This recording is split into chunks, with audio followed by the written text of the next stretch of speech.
इस सवाल में कह रहे हैं भाग के एक प्रश्न में किसी विद्यार्थी ने गलती से 3 के स्थान पर 8 को भाजक ले लिया और उत्तर जो है वो 15 प्राप्त किया।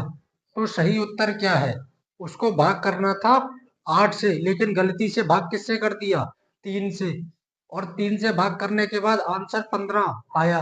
तो वो संख्या क्या थी? जो भी संख्या थी उसको जब 3 से भाग करने की जगह 8 से भाग कर दिया तो 15 प्राप्त हो गया।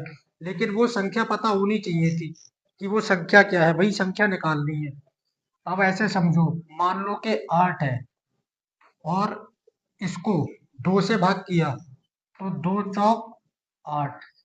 ठीक है, तो 8 को जब 2 से भाग किया तो 4 आंसर प्राप्त हुआ। ऐसे यहाँ कहा गया है कि 3 से भाग किया और 15 उत्तर प्राप्त किया। अब मान लो ये संख्या पता ना होती, वो सिर्फ इतना कहते कि किसी संख्या को 2 से भाग किया और 4 उत्तर प्राप्त किया। तो संख्या क्या थी? यही तो बात बन रही है जो ऊपर है। तो जब 2 से भाग की और उत्तर 4 प्राप्त किया तो क्या संख्या थी? तो क्या संख्या निकलेगी? दोनों की गुणा कर दो। यही तो होता है। अगर शेषफल होता तो इसमें शेषफल को और जोड़ दिया जाता। फिलहाल तो यहाँ शेषफल है नहीं, तो बात छोड़ दो। जो पीछे फॉर्मूला कराया था, भाज्य बराबर भाजक गुणा भागफल प्लस शेषफल, इसमें उसी फॉर्मूले का इस्तेमाल हो रहा है। ठीक है, लेकिन शेषफल हम यहाँ क्यों नहीं लगा रहे? क्योंकि शेषफल कुछ है ही नहीं।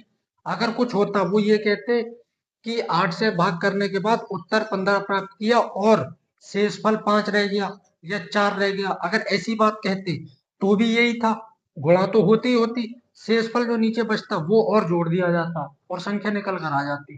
पर यहाँ शेषफल का तो कोई मसला है ही नहीं, शेषफल तो भूल ही जाओ। तो 2 गुणा 4, ये बीच वाली संख्या मिल गई। ठीक इसी तरह 3 से भाग किया जा रहा है और 15 प्राप्त हो रहा है, तो इसका मतलब संख्या क्या होगी? 3 और 15 की गुणा कर दो, क्योंकि 3 से भाग दिया जा रहा है और 15 प्राप्त हो रहा है। तो यही तो बताया अभी, जिससे भाग कर रहा है और जो प्राप्त हो रहा है उनकी गुणा कर दो, संख्या मिल जाएगी। तो ऐसे ही यहाँ पे 15 तिया 45। अब ये वो संख्या है, लेकिन पूछा क्या गया है? सही उत्तर क्या होगा? मतलब उसको कितने से भाग करना था? 8 से।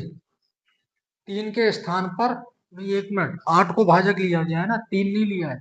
3 से तो बाद में करना है, 3 से तो बाद में करना है। 3 की जगह पे गलती से 8 ले लिया, तो 8 से भाग करने पर 15 प्राप्त हुआ, तो संख्या क्या हो जाएगी? 15 अट्ठे 120, ये संख्या हो गई। लेकिन उसमें पूछा सही उत्तर क्या होगा? सही उत्तर कब होगा? जब उसको 3 से भाग दिया जाता। तो इसको 3 से भाग कर दो, भाग वाली संख्या को बट्टे में लगा देंगे। 3 चौक 12, जीरो।